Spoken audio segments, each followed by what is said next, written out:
블록체인 네트워크 기반의 정치 예측 플랫폼입니다. 가상자산을 매수해 투표에 참여하는 방식인데 미국 대선 결과 예측에 뛰어든 가상자산 규모만 4조 원이 넘습니다. 아무래도 트럼프의 우호적인 플랫폼 이용자들이 수적으로 우세한 편인데 연이은 초박빙 여론조사 결과로 불확실성이 커지면서 최근 해리스의 당선 예상 수치가 높아졌습니다.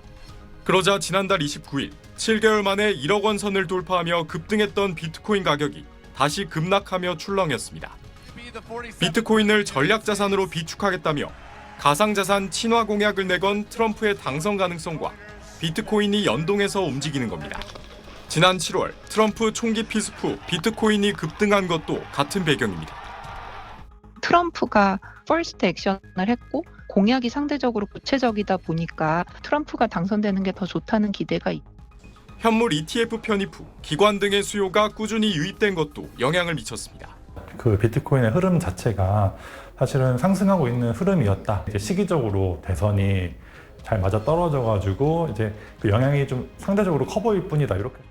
다만 비트코인의 국내외 가격 차이를 뜻하는 김치 프리미엄이 과거보다 크게 떨어져 1%대를 이어가는 등 다소 신중한 관망 분위기도 읽힙니다.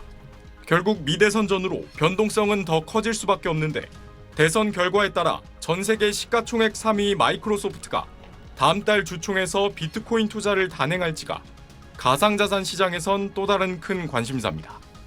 SBS 김덕현입니다. 친절한 경제 권혜리 기자와 함께합니다. 권 기자, 미국 대통령 선거가 이제 하루 남았습니다. 네. 대선 결과는 물론이고 주목해야 할 게 또 있죠. 네, 우리 시간으로 수요일에 결과가 나올 텐데요.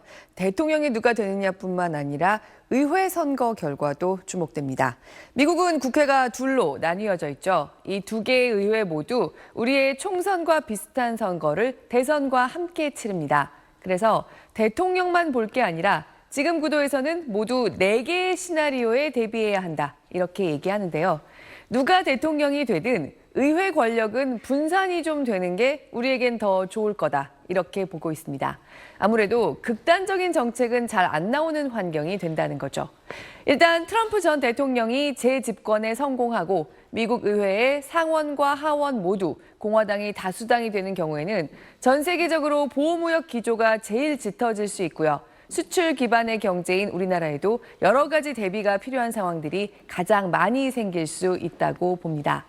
그런데 트럼프 후보가 재집권하고 지금 예상으로는 상원은 공화당이, 하원은 민주당이 다수당이 될 경우에도 대중 견제나 보호무역 기조는 양당이 비슷하기는 한데요.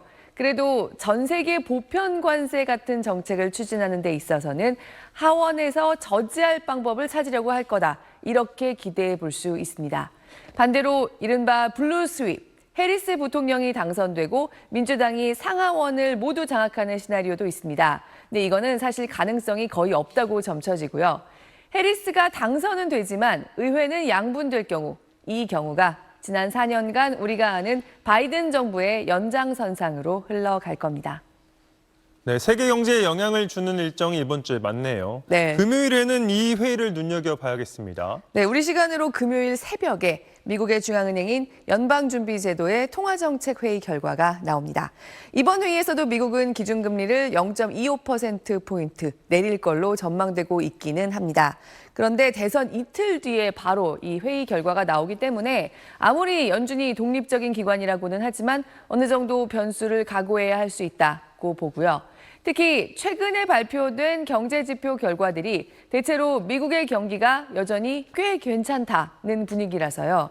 연준 의장이 기자회견에서 금리 인하를 앞으로는 좀 더 천천히 하려고 하나 보다 이렇게 유추하게 하는 언급을 하면 시장 금리는 일시적으로 좀 더 오를 수도 있습니다.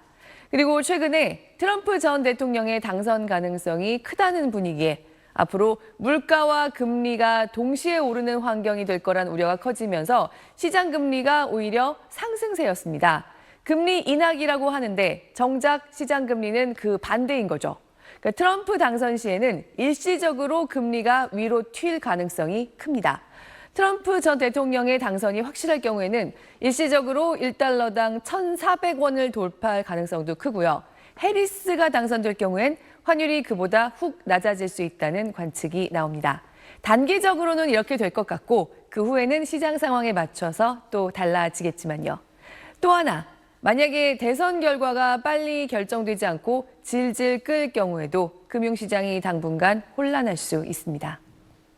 네, 옆나라 중국에서도 1년 중에 가장 중요한 행사가 이번 주에 있죠. 네, 이른바 전인대라고 많이 들어보셨을 겁니다. 전국인민대표대회, 그러니까 한마디로 중국의 국회라고 할 수 있는데요.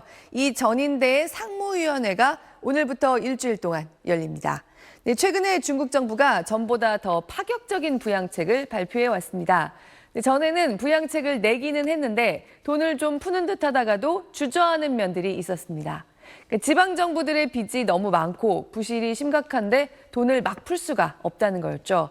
그런데 중국의 경기 침체가 너무 심각한 상태로 길어지다 보니까 결국 돈을 더 푸는 쪽으로 돌아선 겁니다. 그러면서 9월 말부터 지난달 초까지 중국 증시가 갑자기 많이 오르기도 했고요.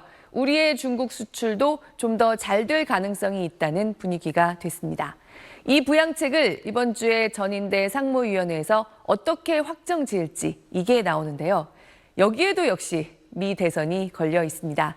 미국 대선 결과를 보고 부양 규모가 달라질 수 있다는 겁니다.